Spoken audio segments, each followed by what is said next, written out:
Bonjour Alain Goudet. Bonjour Jean-Philippe. Alain Goudet, vous êtes directeur général adjoint du numérique à Neoma Business School. Alain Goudet, enseignement, recherche, ce sont les deux missions fondamentales d'une institution d'enseignement supérieur. Si on parle recherche après ChatGPT, j'ai envie de vous poser la question brutalement, est-ce que la recherche c'est fini?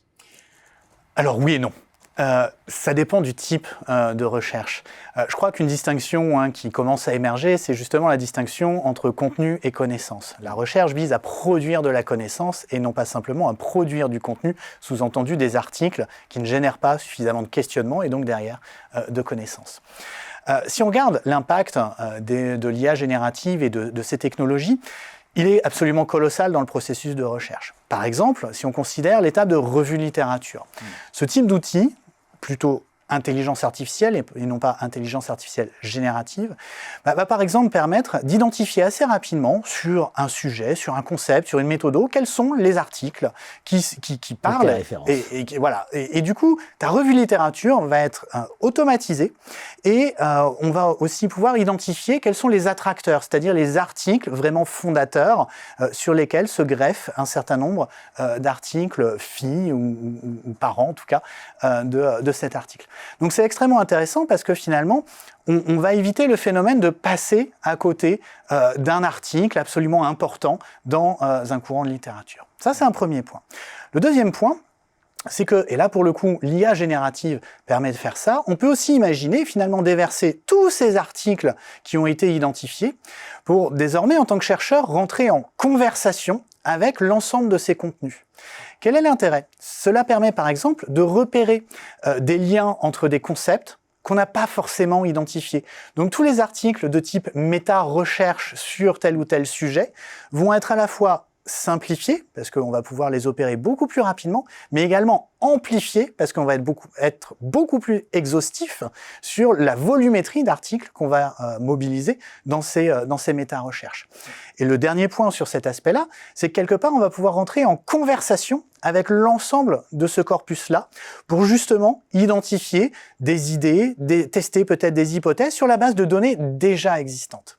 Donc ça, c'est sur la partie vraiment revue littérature. Ce qui est intéressant aussi, c'est que les IA génératives, si on regarde par exemple le code interpréteur de OpenAI sur un ChatGPT, permet de faire quoi? Ça permet de déverser en fait les données et de lui demander une préanalyse. Et de lui demander de sélectionner les meilleurs outils statistiques pour sortir une data visualisation qui soit la plus pertinente et la plus parlante possible. Donc en fait, ce type d'outil ne va pas remplacer le chercheur, puisque on va être très clair, les IA et les IA génératives ne pensent pas par elles-mêmes, elles ne comprennent pas ce qu'elles génèrent. Ouais. En revanche, ça va être en quelque sorte un peu le miroir de la pensée du chercheur et donc du coup probablement accélérer le processus de recherche. Plus que jamais, ça veut dire la qualité des questions posées, la qualité des sujets traités, la qualité aussi de voir loin, c'est-à-dire de voir bien au-delà de l'IA. Et je vous écoutais, là, je me disais, je pense à toute l'open science, ResearchGate, etc., où tous les articles sont disponibles en open access. Ça peut être un vrai piège, parce que ça veut dire que tous les contenus disponibles aujourd'hui, ChatGPT les mouline. Tout à fait. Alors on ne sait pas, puisqu'aujourd'hui, sur notamment le modèle GPT-4 de OpenAI, on ne sait pas du tout quelles sont les sources de données qui ont été ingérées. Donc aujourd'hui, on ne sait pas dire si ResearchGate a été ingéré et digéré, j'ai envie de dire, par l'algorithme d'IA générative.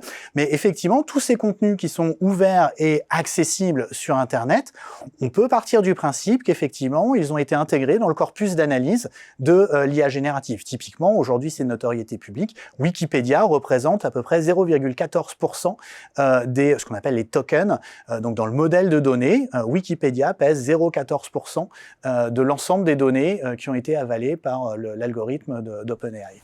On rappellera que ChatGPT est parfois présenté comme co-auteur de papier, dès à présent. Puis deuxième chose, il peut se tromper quand même dans les sources, la manière dont il attribue les sources. Donc grande prudence, parce que ça peut être un piège aussi. Oui, de toute façon, ça c'est une remarque valable pour le chercheur, mais également pour le professeur, voire les étudiants.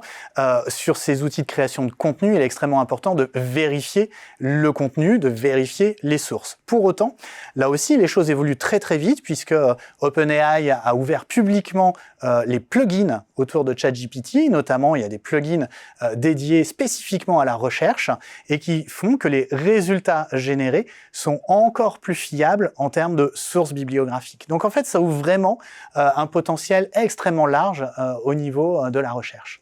Moment à la fois terrifiant et fascinant. Merci à vous, Alain Goudet. Je vous en prie, à bientôt.